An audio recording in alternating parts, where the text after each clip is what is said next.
Hi, and welcome to the SaVeg podcast. I'm Rose, also known as Cheap Lazy Vegan on YouTube. And I'm Daniel, one of your favorite guest stars on Cheap Lazy Vegan's YouTube channel. We're two friends who love to talk about the latest trending topics. So get comfortable and join us while we give our SaVeg take on just about everything. You are currently listening to the previous episode of this podcast, but if you would like to listen to this week's episode and get some exclusive content, go over to patreon.com/thesavagepodcast. Hello, everybody, and welcome back to the SaVeg podcast.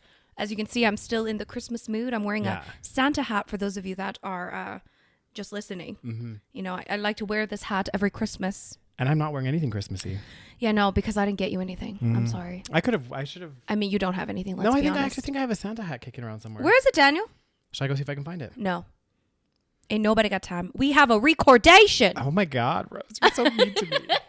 You don't actually have one, do you? I think I do somewhere, actually. Oh my God. And Lord knows you can't find it in this apartment. Okay, you know what? We don't need to talk about your hamper that you... I mean, at least I can find my hamper, okay, You know Rose? what? It is not my fault that some pervert broke into your house into my house and stole only your hamper. including my dirty underwear. We've Yeah. discussed this. This wouldn't be the first time someone somehow got their hands on your dirty underwear, hey? You know what? I should just sell it. You know, it's like it's a business in Japan. Apparently, you know? your underwear's in high demand as well. You got people breaking in and stealing it. Like, God damn, Rose. God, am I some sort of like, wow, I must be very full of myself to think someone's going to break into my place. Just for your dirty underwear. Oh, my God. Okay, but in Japan, they do have vending machines for women's used underwear. Did you know that? Isn't that like the most disgusting thing you've ever heard? It's just weird. It's weird, but it's like a kink. Everyone has their fetish, though. You know what I mean? Like, Yeah, I mean, so you can purchase.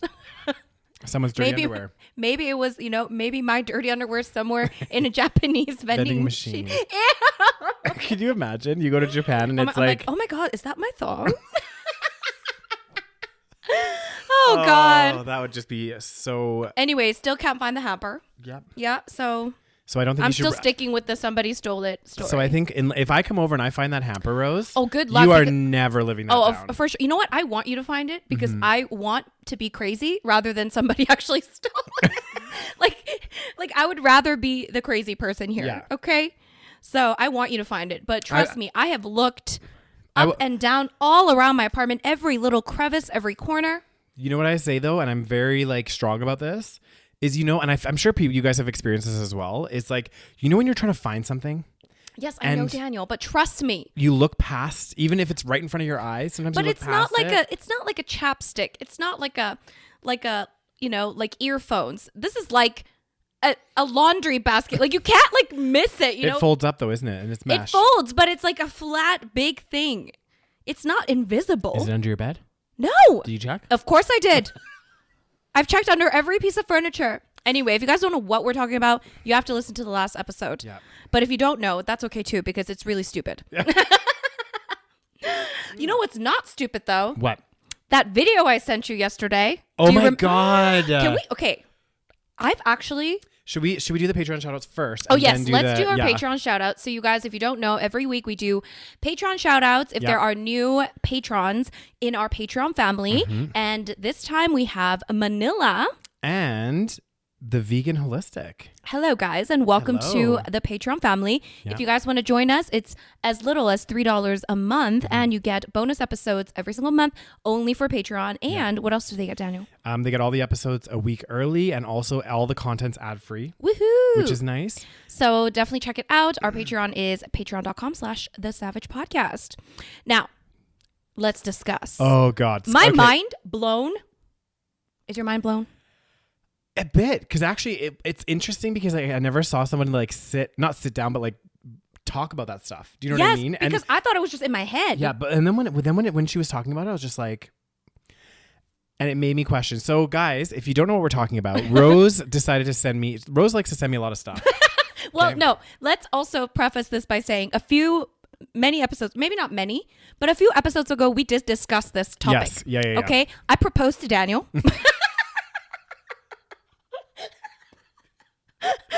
This is true. Basically, I was like, listen, here's the thing. I had a thought in my head. Mm-hmm. I thought, listen, why is it that when people get married, it has to be a romantic connection, and that's the most important thing, right? Like that's seen as the most important thing. If you don't have that romantic connection, it's no longer valid, even though historically marriage has not been like that for men. Like historically, the concept of romantic marriage is very new. So then I was like, why can't, like, for example, myself and Daniel, we are very good friends. We've been like pretty much best friends since we were 19. And we travel together. We're both a vegan, blah, blah, blah. And we obviously get along, even though he hates me. Most of the time. But, that also happens in a marriage, So I was like, why don't we just like adopt a baby and just like start like a, unconventional family? Is that what it's called? Unconventional or like unconventional? I think you're right. It is unconventional. Okay. So then I was like, you know what? That's not like, it sounds crazy only because that's not the norm and nobody lives like that. Exactly. Well, there are people that live like that. We just don't know that many of them. True. So, and the thing is, I think because, again, our society's been structured in such, not structured, well, it is structured.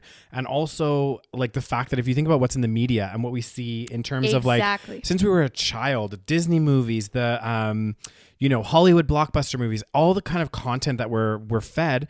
And also even just like in Canada, the way that our society is structured, like there's tax benefits to being married. There's things that are easier when you're married. Like there's certain things, it's like our whole society is built around that. And then it's like, people expect you just to get married. Like that's the expectation. And like the second that you're not, it's like kind of frowned upon, or, you're kind of like the leper of society because you're like the old single friend, you know what I mean? Yeah.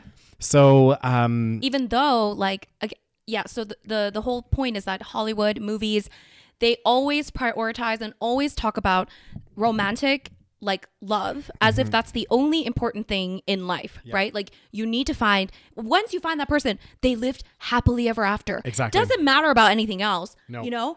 As long as you find your Prince Charming, that person is now your entire life, and then you live happily ever after. Well, reality is 50% of those fucking happily ever afters end in divorce. Exactly. And who knows how many people stay in the marriage even though they're not happy. Well, and this is the thing that like frustrates me. So like I do, and I think part of it's maybe a society and whatever else, but like there is a part of me that's like I do want to meet a partner.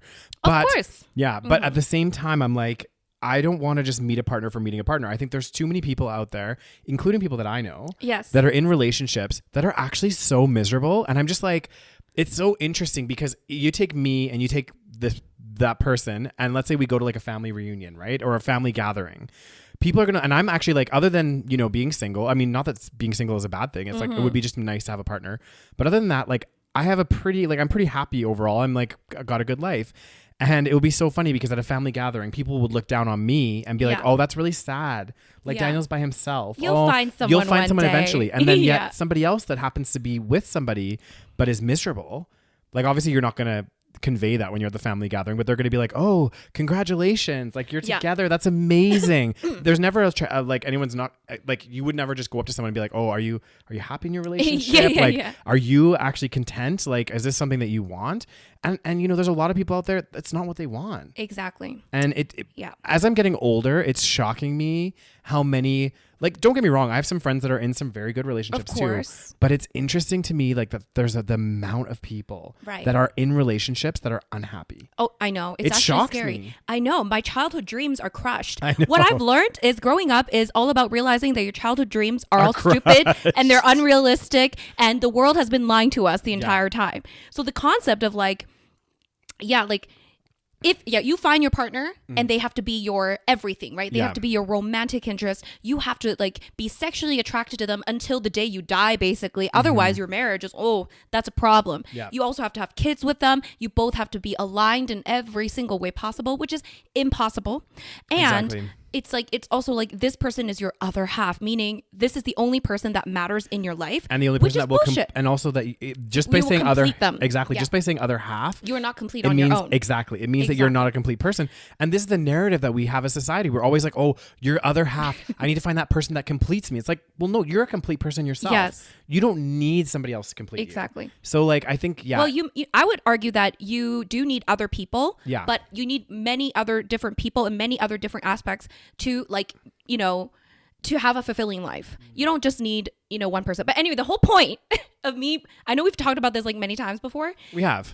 But the whole point of me discussing this now is because I saw a video on TikTok and it made Rose scream. I was like, holy shit.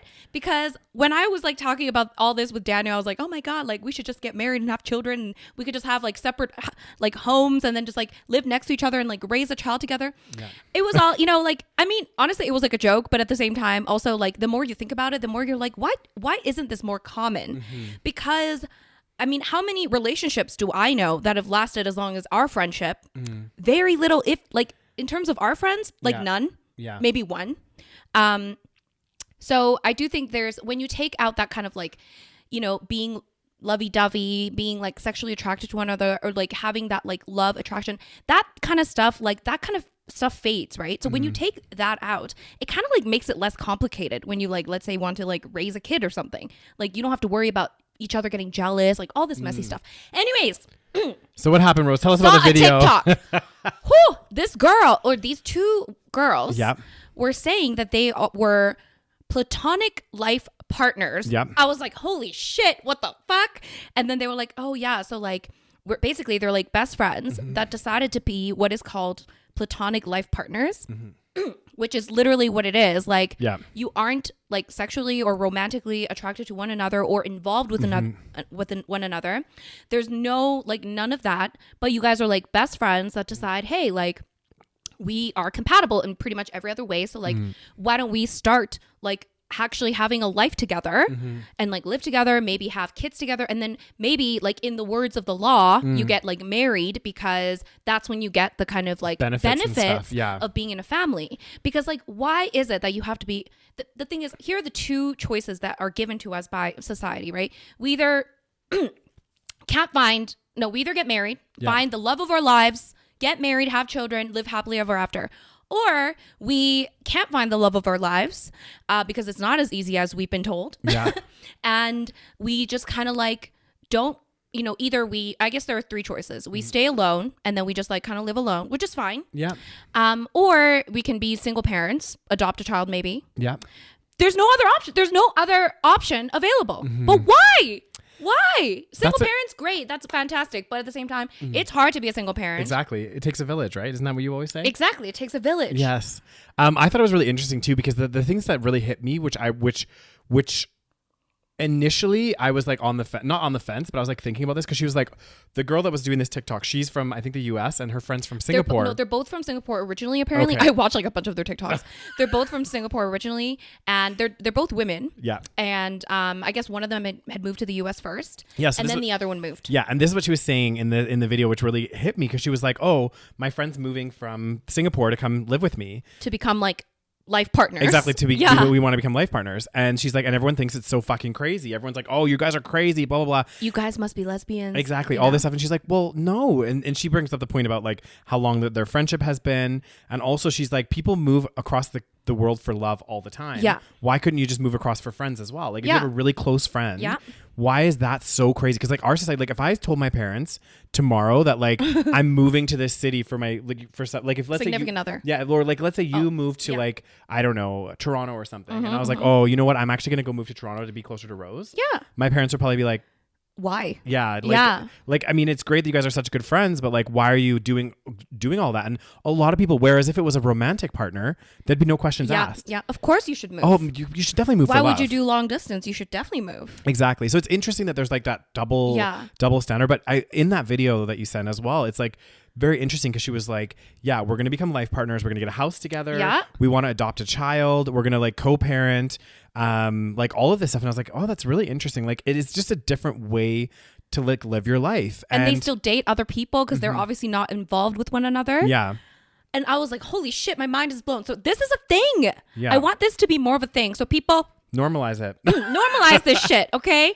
I want this to be normalized. And when we're 40, if we're both single, I'm marrying you. Is that your proposal, Rose? That's my proposal. You ain't gonna get down on one knee? Daniel, no romantic bullshit. We're not romantic partners. That's very true. No, but it's an interesting concept. And you know, I do think that we might start to see more and more of it. I mean, the thing is, though, I've only seen, like, this is the first time hearing about it from, like, anywhere else. Yeah. And then I started like Googling it to see if it's like more of a thing. It doesn't seem like it's like a huge thing. Yeah. It's more so, I think it's it's a thing amongst maybe like the asexual community. Yeah. Oh, okay. So that kind of makes a little bit more sense. But at the same time, I think it could be more of a thing within non-asexual communities. But it could be more of a thing that we just don't know about. Like maybe there are a lot of people or but usually you can find that information on the internet. Yeah, that's true. But maybe they just don't call it anything, right? Yeah. They'll be like, oh, I just like live together with my friend. I did see a bunch of comments that were like, oh yeah, my mom and her like best friend like, you know, live together. Or, like, you know, like stuff like that. But yeah, very interesting, you guys. What do you guys think? Yeah, what are your thoughts? What are your guys' thoughts on platonic life partners? I think it makes so much sense. Yeah, that's interesting. Wow. Yeah. Maybe eventually in a couple years time, we're gonna adopt a little baby, and we could start a channel. Platonic family. I need a more sexy name for this. Like, it doesn't sound very like, it's very hard to say platonic life partners. I'm sure in the next time, but in between now and by the time we turn 40, we need to talk about it more. I'm going to normalize this shit. Yeah, we're going to normalize it. Maybe we'll start a YouTube channel. How to be platonic life partners. The first ones. Can we start? We should. Yeah, we could start talking about it. Doesn't mean we have to be it. Yeah. I feel like you need to like be it though. If you're like, you know, we could be like, we're starting a pact by 40. If we're both single and haven't had luck with romantic relationships. Yeah. Because the thing is, right, like, if you actually think about it, the number of men that we've collectively gone out with, it's like a lot of people. It's a lot. Okay? And the percentage of those men that I want to spend a lot of time with, very little. Yeah. I would say like 1%, if not. Of all those men, Rose? Oh, God. Well, I mean... So there's only about 100 that you'd want to spend time with? Excuse me. First of all, clearly none of that worked out. Yeah. And I do think, like, because we're trying to combine so many of these things together, it's like, it's very impossible to find, you know, someone that suits all of those things. I do think, though, because we live in, obviously, conventional and traditional society, I think... Obviously, you'd still be dating, right? If you were with somebody. It would be difficult to date. Yeah, because then your partner, because it's not mainstream at all. So like of course, they'd be like, what the fuck does that mean? Yeah. You live with your gay best friend that is not your husband, but is your husband, but then you're not having sex, but then you're like, but then you have a child together. Like what this is why, I mean, by 40, I'm going to be like, well, I'll like, if I'm dating, it'll just be very casual. Yeah.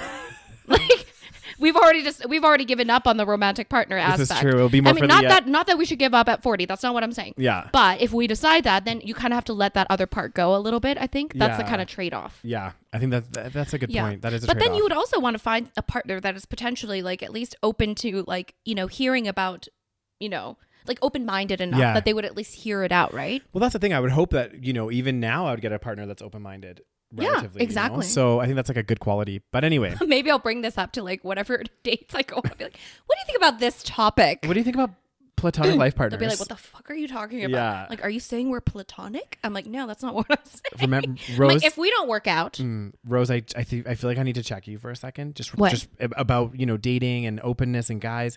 Just remember what city we live in, okay?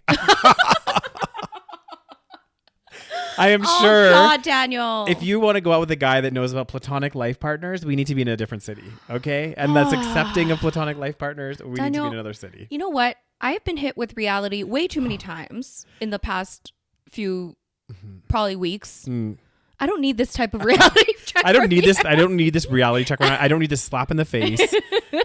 Please, just... when we are platonic life partners, I would like, you know, just small doses of reality. Yeah. Okay? Anyways. God, why is it so hard to date in this city? But anyway, oh my God. On.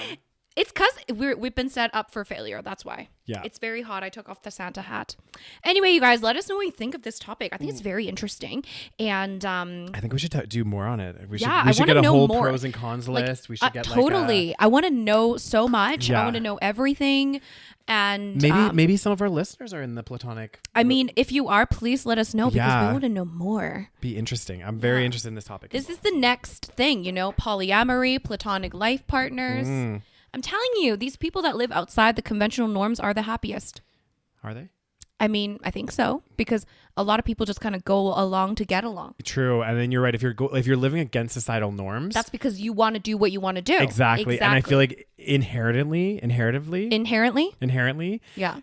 And again, guys, obviously I'm making a bold statement. Yeah. But you're right. Like if society is structured in such a way And if you keep going on with society no matter what, you're generally not going to be as happy as if you deliberately do something that makes you happy, but it's against the norms. Exactly. Of course, it also causes some, trouble, family issues maybe, and all that stuff. Yeah. But like, obviously you're doing it for your own like happiness and your well-being, right? So interesting. Very interesting. God damn. It's either I live in a commune or... Are you going to live in a commune, Rose? I don't know, Daniel. Well, here's another thing. Okay, sorry, I keep going on about this. Oh, it's fine. The thing is, one reason to find a romantic partner is if you want to have like your own babies, right? Like if you want to like, procreate and fucking whatever, pass down the goddamn family name. So stupid. Anyway, when you want to do that, that makes sense to some degree. I mean, it doesn't mean it's going to last, but okay, sure. You want to have babies. Fine. I don't even want like my own, like not necessarily, I don't want my own babies. Like I don't have to have my own, blood, my flesh and blood. Like I'm happy to adopt, I actually like prefer adoption over that. So, you know what you made me just think of? What? When you said, I don't need to have my own blood. Do you remember that video of that like little kid? Blood. Oh my God, you guys. Are you old enough to know this video? This came out. This was that like long ago. Daniel, the blood video? Yeah. That was like one of the first viral videos on YouTube. Okay, so maybe like 2006? Yeah. Wow, okay. In the beginning of YouTube. Some people are like that age, Yeah. There was a time, guys, before YouTube. Yeah, and then this little baby, he's probably like 20 something now. Oh God. I think he was like maybe 2 in the video. Oh yeah, so he must be like, I don't know, how old, what was like a toddler. 2006 was... Do the math for me. Oh God damn, 2006 was 15 years ago. 15 years. So that little toddler is almost 18 years old. Yeah. Anyways, this little like baby, he's just like, Daddy, blood. Okay. And his dad just like laughs and he's like, God. Not funny. So basically his little brother, who was like a baby, I guess like hurt himself a little bit and like had a little blood on his face or something, like nothing serious. Yeah. And then like this little like kid was like freaking out because his brother was like bleeding and he's like, blood. I miss the days of those like because I feel like like of those like old viral videos. The other one that I remember was Charlie bit my finger. Charlie bit me. Was it nice? Yeah. And then the little baby's just laughing. The little baby's like, hey. Charlie. Yeah. That really hurt. Oh my God. Those videos were the best. They were golden, guys. Oh my God. And then there was that baby, the ha ha ha ha baby. Do you know? I don't think I saw that one. Oh my God. It's like literally like a tiny little baby. Yeah. And then he just like laughs. Like, usually when babies laugh, it's like not that crazy. It's just like, and he's just like, like I can't. Oh my God. But it was like the cutest thing. Oh my God. I've watched that video like probably 20 times. Oh God. Okay. I think I need to watch it. That's what I need to. These old viral videos are just golden. So good. So good. Oh my gosh, you guys. So that was a very long intro. It was. But it was very interesting. I had to talk about it. So let me know what you guys think. Now on to not so nice news. Oh God. You guys, I know that we did stay away from this topic for a long time. But there are new developments. I know. We did well. We did really good, guys. I know we were trying to keep away from the COVID. Oh God damn. We didn't want to catch that COVID. Oh God. Oh, God damn. It's really bad right now, hey? So the thing is, this new variant, Omicron. Sure. I don't even know how to say it. I still don't know. Omicron? Because I have it here. Omicron. No. Why are we so bad at this? We've talked about it like 3 times. Omicron. Yes. Oh God, I think that was bad. Omicron. Yeah, there we go. So apparently it's like, what did they say? Greek alphabet or something? Yeah, Greek alphabet. We probably sounded so stupid. We did. Everyone was like, I loved it. So I loved one of you guys commented from one of our listeners from Germany and was like, as she or he was like, or they was like, what did they say? Oh fuck, I can't remember now. Were they making fun of us? Yeah, but like in a funny way. Sure. They were just like, oh, it's so funny to see 2 like English speakers like fucking up on this. You guys, we're very uneducated. No, that's not what I'm gonna say. English language is hard. No. I feel like North Americans were a little ignorant about a lot of things. I feel like we don't learn enough about other like worldly things. I think so. I think like we think the world revolves around us, especially like no offense to Americans, but a lot of Americans are like that. Not you guys, of course. I do find even though in Canada, I feel like this is one thing where I'm such an advocate of you especially when you finish university or school, traveling. Go travel. This is see why. the world. At least we traveled. Imagine us if we didn't travel. Exactly. Oh my God, we'd be so dense. Yeah, because is that what it's called, dense? Yeah, it is. I just noticed especially in Canada, we're even in Calgary, we're such a sheltered city. Oh my, Calgary's so sheltered. And you see a bit of poverty and homelessness here and stuff, but you don't see the world. You know what I mean? It's very certain mindset here. And it's so noticeable if people haven't traveled. It's it's just the things they say are just really, were you born yesterday? Yeah. So anyway, guys, I know we sound stupid, but trust me, we're some of the smartest people in the city. Okay, I'm just kidding. I'm totally joking. I'm totally joking. You know what? There are many educated people here. Okay. I'm just saying North Americans, I do feel like we do have a tendency to be a little bit ignorant about certain topics, and we are not exempt from that. So, anyway, so COVID. I heard New York is insane. So this story, guys, it's I don't know exactly what's been canceled, but they're just a bunch of sporting events in the US. So a bunch of NBA, I think basketball games, if that's what the NBA is, I have no idea. No, yes, NBA, that I know. Okay, yeah, NBA is basketball. But anyway, so basically the story is talking about this, the rise in COVID-19 cases across the nation. The NBA. Sorry. Tell me you're gay without telling me you're gay. Excuse me. That's very homophobic, Rose. You guys, I'm joking. There's lots of homosexuals out there that are into sports. I mean, is it as many as the straight men's? Probably. No. I don't know. But anyway. Yes, that was a very judgmental comment. I apologize. You're being very, what is it? To the LGBTQ. Ableist? No, that's... that's called homophobic. Yes. Ableist is when somebody is disabled and you make fun of them or discriminate based on their disability. Are you saying you're disabled? No. Okay. Okay. So what they said. So this is the stats, I guess, guys. New York and Washington D.C. on Friday and Wednesday. This was last week. Respectively, reported the most COVID-19 cases in a single day, breaking their pandemic records. So that's fucking crazy. But didn't they say it's not as bad? Well, funny you say that. Are you saying that? What is it? So I pulled up the CDC website because we love the CDC, don't we? No, because I just wanted to know because I also heard this about that the Omicron is less potent. Less people will end up in hospitals. So some facts that it's on that you guys can look at this yourselves. Go into the CDC website. But it says how easily does the Omicron spread? That's a tongue twister. How easily does Omicron spread? That is a tongue twister, right? So I guess the variant, is spread more easily than the original virus itself. Okay. Yeah. And how it spreads compared to Delta, which was the previous kind of variant, it remains unknown. They're still doing additional testing. Now, this is the one that I was interested in. It's will Omicron cause more severe illness? And basically more data is needed at this time. So they don't know for sure. But based on, I think, hospital numbers and based on those things, I kind of very lightly read something. Yeah. And it did say that it's compared to the number of people getting it. Yeah. It's really not as bad as before. Yeah. Well, it also that doesn't mean it's not bad. Exactly. It also says here that the vaccines are expected to protect against severe illness, hospitalizations, and deaths due to infection. So I think, we might see a rise of cases, but if we're not getting that rise of hospitalizations, then it's probably okay. I guess. Yeah. Because it just means because it's the flu. If the whole city of Calgary got the flu, but nobody went to hospital and everyone survived. Yeah. It's not really a problem, is it? Right. I mean, everyone's sick, so that sucks. But the problem would be, but if everyone got it, then the chances that there will be, too many people in the hospital is very high, right? So we still want to, because even if the chance of you going to hospital is I don't know, 0.1%. Yeah.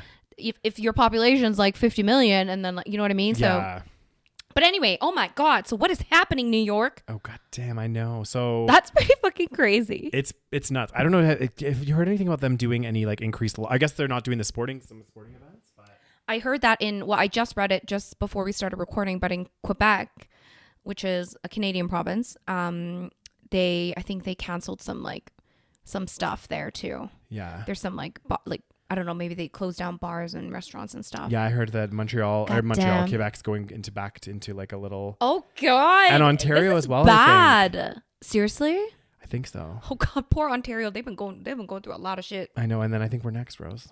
Well, I mean, there's nothing to do here anyway. So. It's funny in this article they mentioned the Calgary Flames as well. Did they actually? What did they say? They were like the Calgary Flames has already had 6 games postponed and now will not play through December. Okay. Yeah. Oh God, when will this end? Guys, oh my God. I feel like that the COVID fatigue. Oh my God, seriously. Is setting in. Well, I need to know the numbers. Are hospitals full? I couldn't. Can we do a little Googling? Where, I don't know. Like, yeah, New York hospital COVID. I don't know. Like, there's like memes about this where people are saying that if you're in New York and you didn't get COVID, like, you're a loser. You know, like everyone has COVID apparently.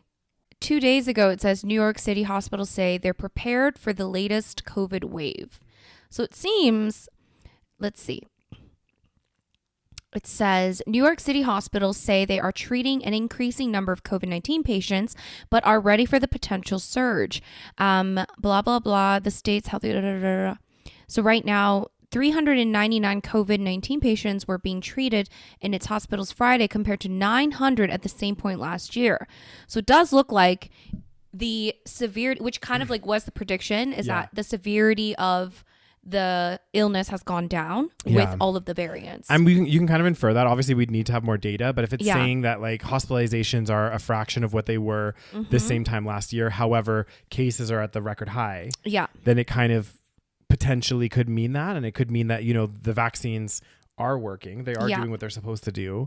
And they are, you know, helping, you know, with this like prevent the severity and hot. I just want it to become a flu situation. I know, me too. I just can't. I'm like, I know. I'm so glad that we did our little escape when we did, first of all. I know, right? Because literally the second we got back, now I'm like crazed. I know. And now I'm like, well, I don't even know if I should be doing international travel at the moment. I know. They're saying you shouldn't. Yeah.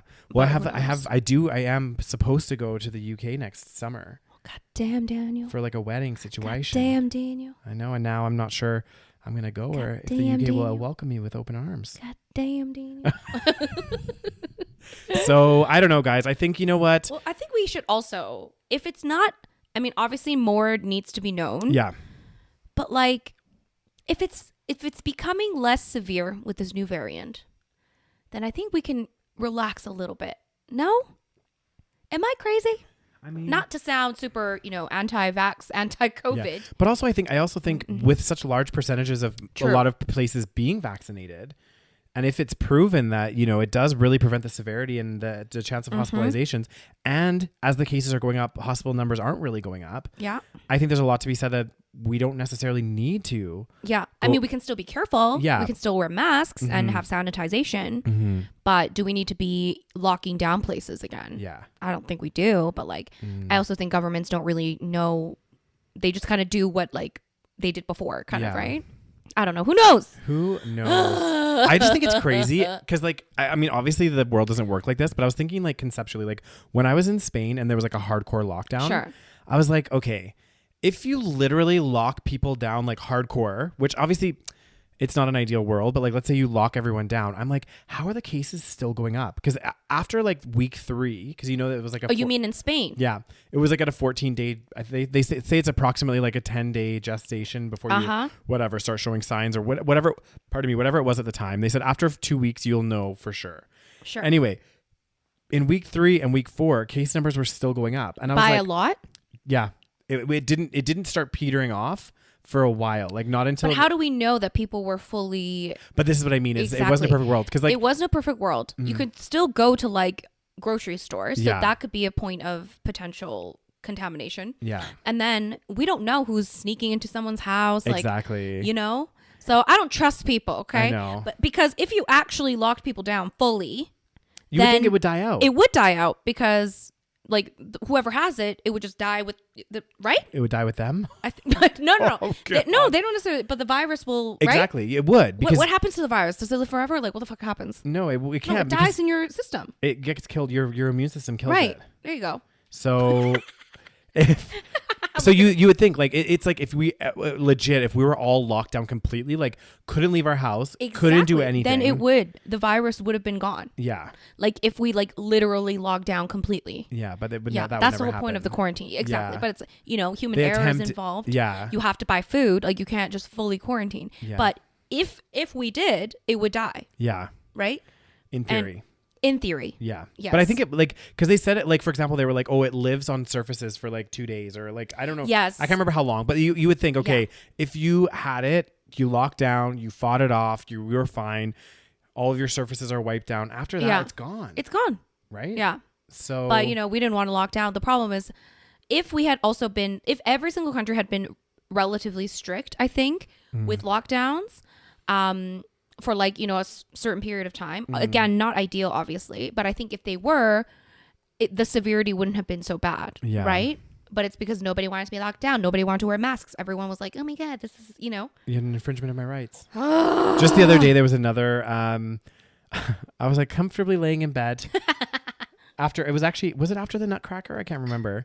And I was just like laying there and I could hear something outside my window. And I was like, what the hell? Because they always go down this street, like right here on 12th Ave.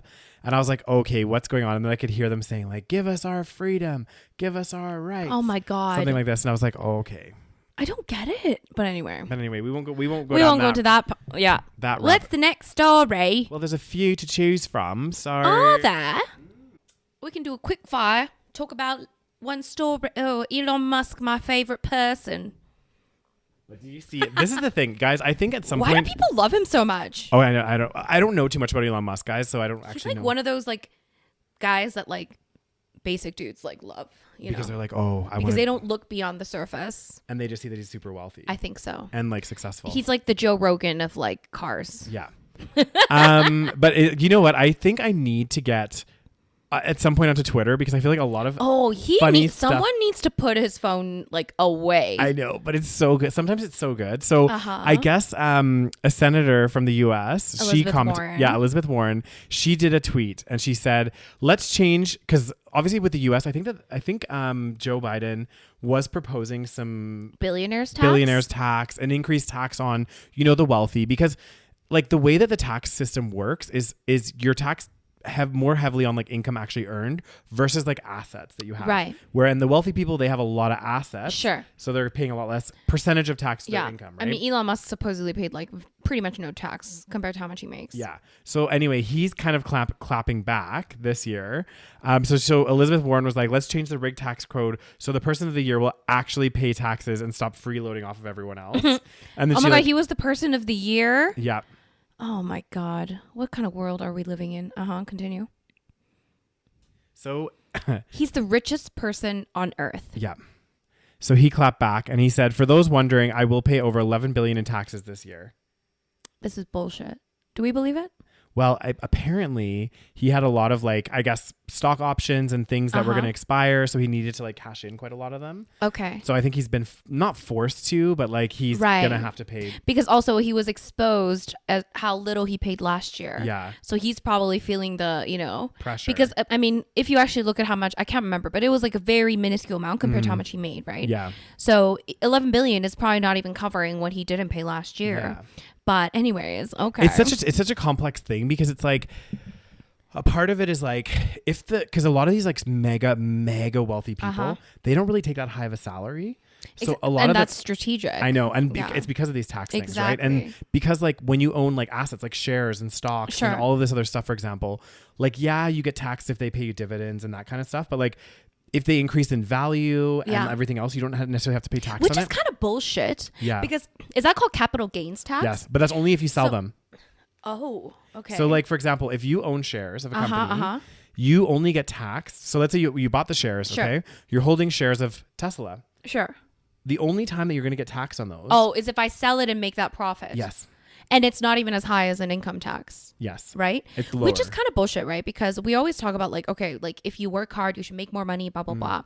This is literally disincentivizing working hard because, when you get paid, when you invest in something, you're not doing any work. You're just putting money wherever it is. I know. So that should be taxed higher than like manual labor and actual work. I think, honestly, dividends, and I'm not going to like complain because I do get dividends as well. I mean, of course, but it's messed up. It is messed up because like, you know what? The thing is, I don't have I'm not Elon Musk. You're not Elon Musk. I don't have like billions in investments. But if I did, like the amount that I would get in dividends alone every year would be astronomical. Yeah. And it's like, do I and the thing with dividends is just so like that whole concept. You work hard, you earn every dollar, you know, these people earned everything. It's like dividends are such a perfect example of how that's flawed in a sense that like I earn dividends on stocks that I hold. Am I doing any work other than buying those nothing. Stocks? Yeah. No. And then this is the interesting thing, which I watched a video earlier. I need to learn more about how it works, but apparently what a lot of these like really mega wealthy people do is it's called there's like a there was like a 3-step process. I can't remember all the different steps, but basically because when they own a lot of shares of companies, as soon as they sell them, they get taxed, right? Like on capital gains. So what they do is they hold them for a very long time and they try not to sell them if they can. But on the flip side, because they take such a low salary, they still need to get some money. So one way that apparently a lot of these people are doing this, according to this like video that I was watching, is which kind of makes sense, is they'll actually borrow from a bank or whatever, borrow money using their assets as collateral. Okay. And then they get benefits of like they write off interest and stuff like that. Oh my God. So there's like a preferential tax treatment for that. And then they don't have to like, you know, pay as much tax. I just don't get it. Like these are just numbers on a screen, people. Like to Elon Musk, I don't understand because like the thing is he'll say this, like I will pay over $11 billion in taxes, but he constantly complains about billionaires paying too much tax. Yeah. So I don't know why he's like, you know, saying this stupid thing because he's been the one that's constantly complaining like, oh, billionaires shouldn't pay that much tax. Yeah. But I'm just like, these are just numbers on a screen. Like you're not going to materially see any of this. Yeah. The thing is too, it's crazy to me. I remember there's a video actually of Warren Buffett that was quite famous. Yeah. Where he said that he was going to pay the similar tax rate as his like assistant or something. Less than his assistant if you took it in terms of salary. Yeah. And like that wasn't him. I don't think bragging about that, but that was him saying like that's kind of fucked up. Yeah, like he's gonna do it, but it's fucked up. And it's like this is the thing. I'm not saying that like okay, you know, billionaires need to pay more tax, but percentage just pay the fair share. Exactly. Yeah. Like how is it fair that somebody that works their Monday to Friday job that maybe earns like I don't know $40,000, $50,000 a year is paying more in taxes as a percentage of their income than somebody earning billions. I know. It's so fucked up. Yeah. I don't know. The whole tax system is very strange. And it's... God, Elon Musk is just... He's a little insufferable. Well, you know what else he said? I remember, and don't quote me on this, but I'm pretty sure it was on Twitter as well. He said something like, he was like, because remember there was that quote that was like $30 billion will help solve world hunger or something? Or oh yeah, and then what did he say? He's like, I will pay $30 billion if the World Health Organization or whoever made that comment, he's like, if they'll show me the plan and show me how this will cure. Is that what he said? Yeah, something like this. No, yeah, right. You'll pay $30 billion. Exactly. I was like, I mean, you could do a lot of changes. I do understand his point to a certain degree. Like, of course, you know, you can't just say like, oh, just throw money at it, right? Yeah. And it's obviously a very complicated issue. Like, world hunger isn't just like, oh, you know what I mean? Like, it's obviously a more complicated issue. But at the same time, it's like, you know, you're not for the kind of governmental regulations that would result in less people being hungry in your own country, for example, like in the States. Because if you pay, you know, if you are for government regulations where that would like distribute wealth more equally, then you would be happy with paying more taxes. Exactly. I really, I guess maybe it's easier for me to say this because I'm on one side of the fence. I'm not in the billionaires row. But I do think that there's like almost something wrong. Well, there is something wrong with society that we've created when we've created people that can be that wealthy. Yes. And on the flip side, people that have like literally nothing and are on the street. And we idolize these people. That's another like kind of disgusting thing. It's like because money is power. That's the main thing. That's so messed up. The more money you have, the more power. And also they did it. And I think I've brought this up. What movie was it? It was like a documentary or something. I think I brought this up on this podcast before. The concept of they did like a test sample where a bunch of people played Monopoly. Oh, yes. There'd be a rich person and a poor person. Now in the beginning, the rich person or the person that had all the advantages was like really like kind and whatever else. Towards the end, they were like, some of them got a little bit like kind of in their own head. Arrogant. Yeah. And then at the end of the game, they asked all the people, and obviously every single time the person with money won. So as in the very beginning of the game, already one person had like double the amount of money or something. Yeah, and they got extra money every time they went around. Yeah, so it was like, obviously a rigged game. Highly rigged. Like there's the other person, there was no way that they could win. Yeah. And it was quite funny because afterwards they interviewed all of these people and said, why do you think that you won the game?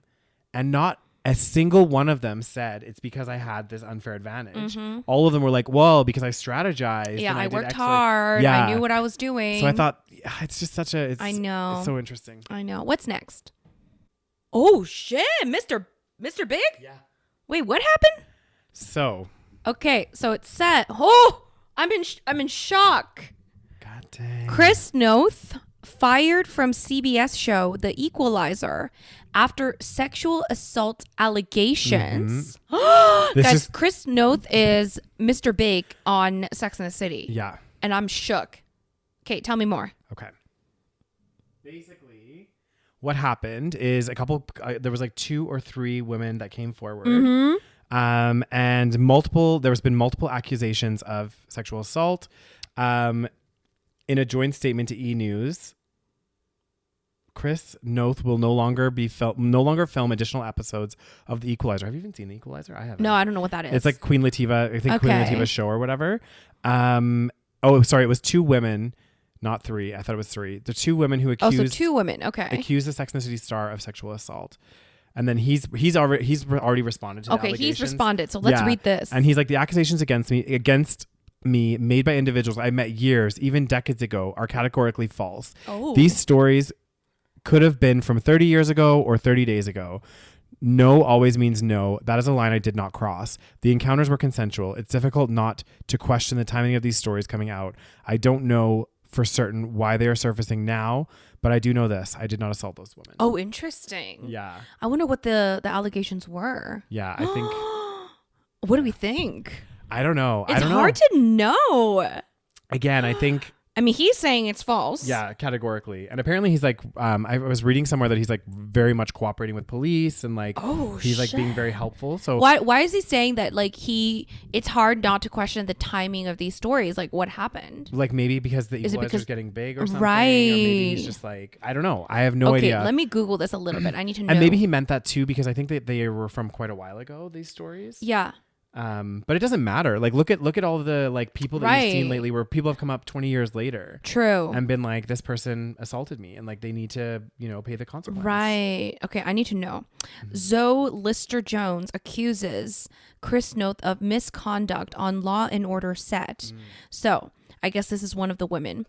It says Chris Noth is she called him a sexual predator in the wake of the new report that cited 2 women who accused. Oh, so this is like somebody else. Oh. But then I guess 2 women accused, and then the Hollywood Reporter published the women's allegations. Let me see this.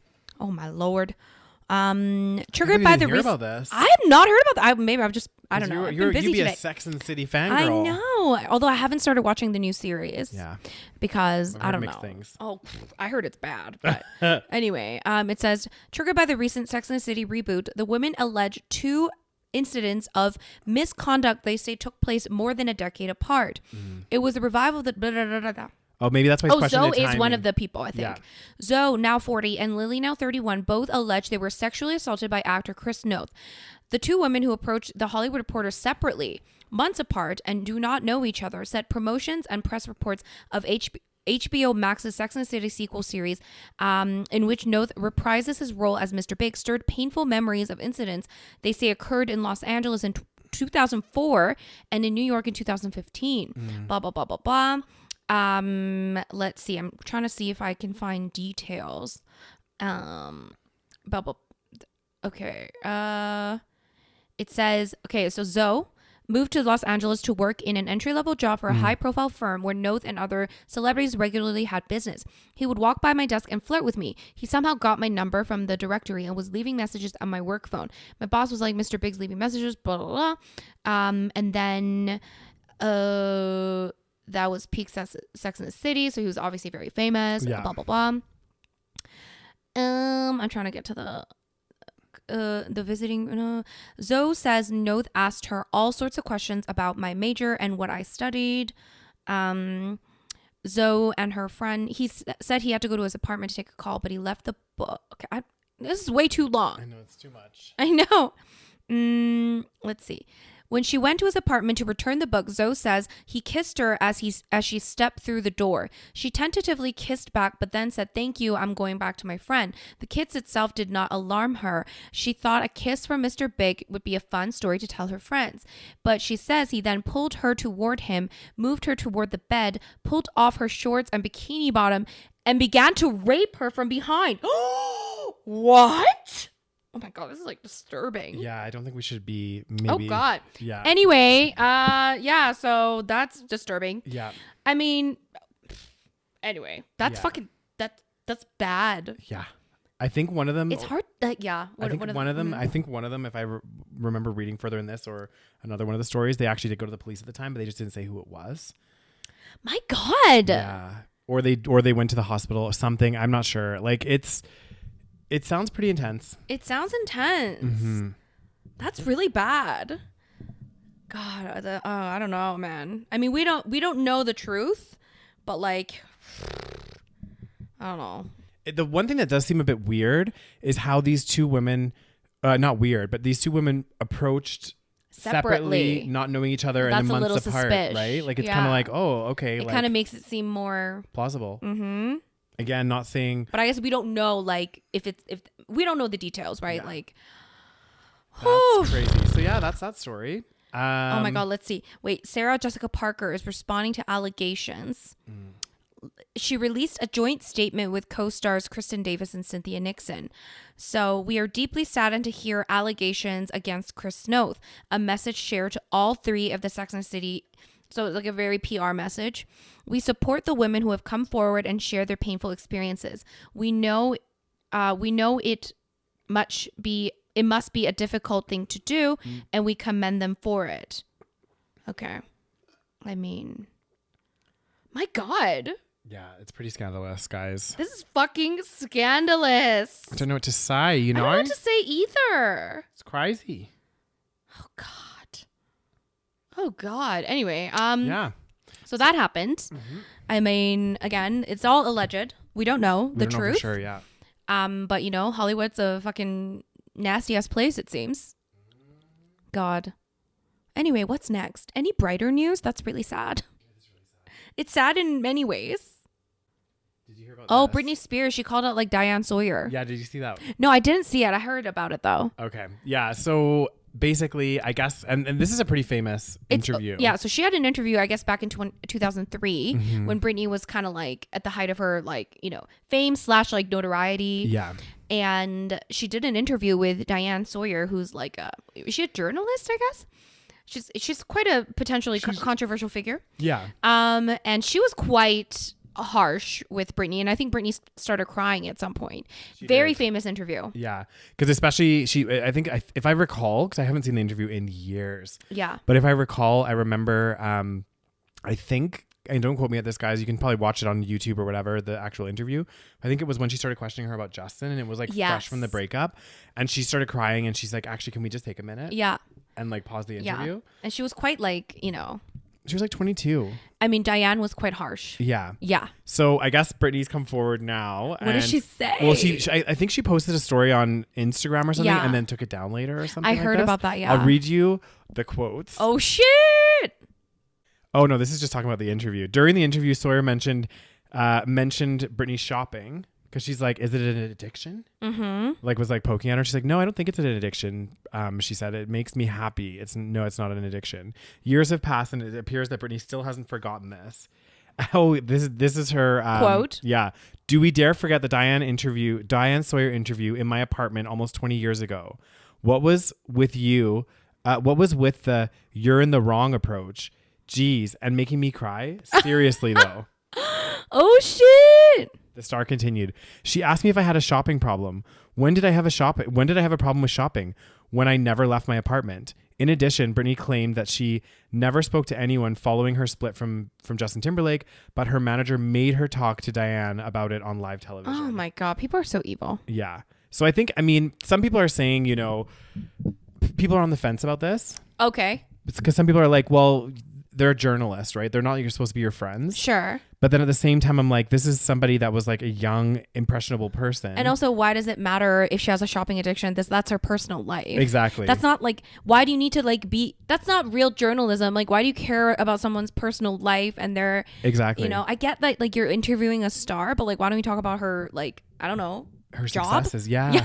Well, that's true. Like, it's like if someone's like questioning, like if you're at an interview and, you know, any kind of like interview, even like a job interview or whatever else, like typically they're asking you questions about your career and what you're doing, what are your aspirations. But I feel like I do feel like this was a very weird time of journalism. It was, because it's all being called out now. Oh yeah, so much of it. Like I remember, I think Lindsay Lohan called someone out. Like who did she call out? What's that guy's name? There was a guy that was like the late night talk show host. Yeah, one of them. It was like there was all these videos like surfaced of like back at that time when like we all like watched it and thought it was normal. That's what's crazy, right? It was normalized. Yeah, because like we thought like, oh yeah, these girls are like, you know, scandalous or whatever. And then like we like it was very normal to like look at celebrities and like, you know, that was like the paparazzi age, you know. Yeah. The like real, I'm not saying paparazzi doesn't exist now, but like at that time it was like insane. There was a period of time, and I mean maybe partially because I don't follow that anymore. Like I used to like religiously back in the day. I think it's definitely like it was worse at that time. I think. Well, because like it was literally, I remember it just being this crazy era of like you'd hear about car accidents and paparazzis following people like crazy and like all of this shit, and especially for like people like Britney when at the height of like the craziness. And I remember watching this interview of Britney Spears actually, and she was saying to the reporter's like, well, you know, and like how do you deal with the paparazzi? She's like, I don't know. She's like, honestly, like for other celebrities, it's not as bad. She's like, you know, other celebrities can go and maybe they go grocery shopping and maybe they have 4 paparazzi following them. She's like, I leave my house, I have 50 people on me. Oh my God, that's crazy. Like, could you imagine like the overwhelming? I remember, and I think I mentioned this too in this podcast, but years ago, I had a Christmas party and it was like celebrity themed. So they set up, we actually booked out this nightclub. It was really cool actually. Did you feel like a celebrity? God damn, no. But they had like a red carpet and then they had like maybe 40 people, not 40, maybe like 10 or 15 people with like cameras. Oh, really? Yeah. Oh. Taking pictures. So like as soon as you got on there, all with flashes, right? Yeah. So as soon as you got onto the like runway, you would like do some poses and stuff. And let me tell you, having that many cameras flash, it's so disorientating. Right. I was like, I was like, oh my God, this is actually like, and imagine that's just your everyday walking. Yeah. It's not even just like red carpet. Yeah. Like you're like going to the grocery store. And people are flashing, like taking pictures with flash and my stuff. God. Like it was brutal. But yeah, so some people are on the fence saying, you know, like I get it. Like she did push her a bit too hard. But again, like these are journalists. They're not your friends. But they're asking about stupid shit that's not important. I know. Like, fuck you. Like why do you focus on this shit? That's the thing. Like it's because she was so young and like she didn't want to be rude, that she, you know, she was crying and she didn't want to say anything more. But like imagine if like, I don't know, at my age, if somebody was saying stuff like that, I'd be like, why are you asking me that? Like, what the fuck? That's so fucking stupid. Well, that's why I do actually love, sometimes I'll go down the rabbit hole of YouTube, guys, and I love celebrities some of those like clawbacks. Yes, I love it. I remember there's a famous one, I think we've talked about it before, with Scarlett Johansson. Oh yeah. Where she's like asking the co-star like, oh, like what kind of like training did you have to do to No. She asked the co-star. This is what happened. They're doing like a press conference for like one of those, is it Marvel? Yeah, it was like Marvel. that movie that she's in where she's like the what is she? Anyway, you guys know what I'm talking about. Anyways, so she's with her co-star, and then they asked the co-star like some kind of like meaningful question. Like it was very like the co-star was a man. Yeah. And they're like, oh yeah, so like, you know, what did you have to mentally do to prepare for you know, something very serious and like, you know, and then they go to Scarlett and says, so did you have to go on a diet to fit into that suit? And then Scarlett's like, why does he get the like meaningful deep question and I get the question about rabbit food? Yeah. I was like, yes.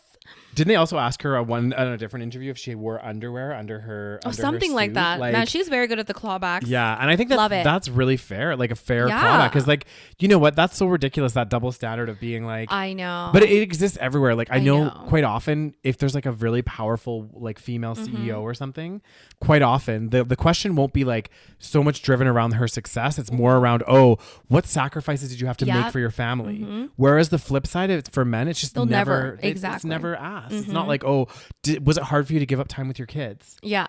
And it's like, why are you asking me this? And none of the other like CEOs or execs get this kind of question. There's also an interview that I saw recently, actually, where Britney, she actually like, it was another one of those press conferences, and it must have been for like, what she did that one movie Crossroads or something. Yes, yeah. And they were asking like, did your boyfriend get jealous because you kissed the male like coworker or something stupid? Yeah. And then she's like, no, it's a movie. It's pretend. You're an adult. You should know that.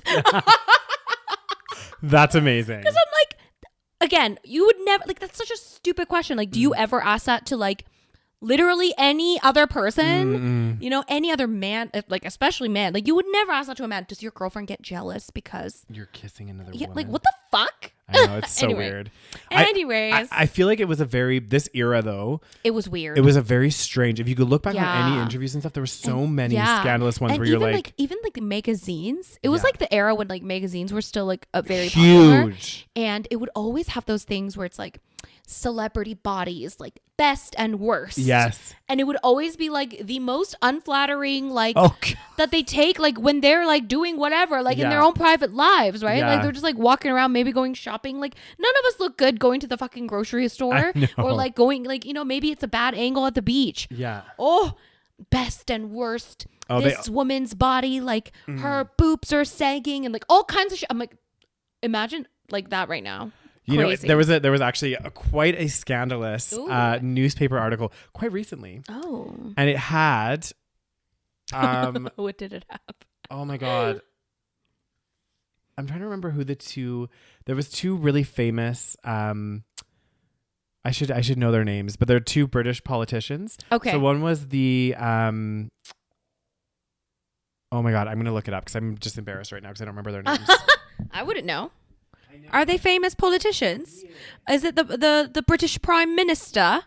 Boris Johnson?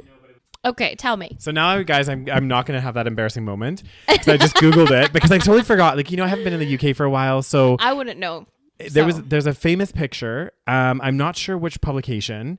It caught, like, literally people in my office were like outraged. So it had Nicola Sturgeon, who is the Scottish Prime Minister. Nicola Sturgeon. Okay. And also Theresa May, who was the British Prime Minister at the time. Who I actually feel really bad for her. I don't really know much. Yeah, I just remember seeing there was like a video where she like stepped down because she had to like navigate Brexit because basically the Prime Minister before, I think it was, oh God, who was it? Anyway, he like did the vote. And he was like, if Brexit is like goes through, I'm going to step down. Yes, he was a dude. Yeah. Yeah. And then so he stepped down. She kind of took his place and was left with like a burning, basically, shit. Right. To try to negotiate Brexit. Right. And she was put under a lot of pressure. Right. So anyway, Nicola Sturgeon and Theresa May, there was a picture of them on the cover of this like magazine. And they both happened to be having like skirts. Okay. And they both had their legs crossed. Oh God. And the title of the article was "Never mind Brexit, who won Lexit?" But like legs, like I don't know, like basically being like who has the nicest legs. Are you fucking kidding me? No. This came out recently. This was like 2017. Yeah, because it's after Brexit. 18, yeah. No, it was like during. Like, during the time. It was after of the vote. Yeah. So I was just like, I remember. That must have caused a stir. Oh, people in my office were like going crazy. Oh, because you were in London at the time. Yeah. Oh my. And so many people were like, "This is," my British press are known to be fucking disgusting. Like though, so bad. They? Yeah. And it was funny because like my boss at the time, she was a woman as well, and she was just like, "This is fucking I can't outrageous." even believe. Yeah. What publication? I can't remember. Google it. It was probably. I need to know. Let's name and shame. Leg sit. Oh, I see. Never mind Brexit. Who won leg sit? What the Daily Mail. Of course it was the Daily Mail. I wonder if there's a picture of it. Oh my God. That is literally the most sexist thing I've heard in a long time. Oh my God. That is so sexist. I can't get over it. Is that not so bad? That is so bad. These are like politicians. Yeah. I mean, it's so sexist. I can't even believe it. I'm surprised the Daily Mail. Well, I mean, it doesn't surprise me. It's Daily Mail. They are very trashy. But like, wow, I can't believe it was so bad. I can't. But believe. This was like a scandal back in the day. That is a fucking scandal and a half. Yeah. But they probably know this too. Do you think they did it on purpose? No. Like, you know what they say? no publicity is bad publicity. And they're known to be a bit, you know, like, I feel like they're kind of shameless. Daily Mail. Yeah. Do you know what I mean? Like, they should know that this is going to cause a stir. They're not that stupid. Like but why should it cause a stir? They're just wearing skirts. As in putting that title. Oh, I thought you meant that they knew. And I was like, not the politicians. Oh, yeah, of course, Daily Mail. The Daily Mail. Of course, of course they did. They want to sell papers. The politicians, no, they're just wearing, you know, whatever. Yeah, no, definitely. I mean, this is strategic, right? Like, if you think about it, they need to have a. Never mind Brexit. Who won legs it? What the? That doesn't even like. I know. That makes me so mad. I know. Oh, it's crazy. God, guys, you should Google it. It's a fantastic, well, it's not a fantastic, but it's an image that literally caused an uproar. Mm-hmm. People were furious. And Daily Mail is still going strong. Yeah, it's still a publication. And it's just, you know, it sells papers, right? I know. Like, that's disgusting. Or like digital. But you know, British press never been too classy.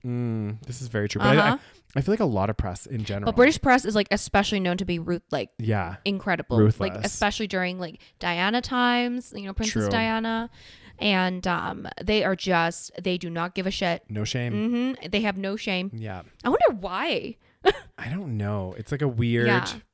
And yeah, like, of course it's not only like England, but they are known to be especially worse than a lot of other things. Oh, but anyways, guys, that brings us to the end. I cannot believe Chris Noth. I'm very upset. I can't believe you hadn't heard that story. It was like pretty big. When did it come out? It was trending. I think like yesterday or. I've just been busy, like, you know, Christmas things, working, and I pulled it up because I know how big of a Sex and the City fan. I know. I'm really sad about it. Like whether or not it's true, it's a sad situation. Yeah. You know what I mean? Yeah. There's been why would it not be true? Well, you never know, right? That's like, true. This is the thing. There are false allegations, but like, do they happen that often? I don't know.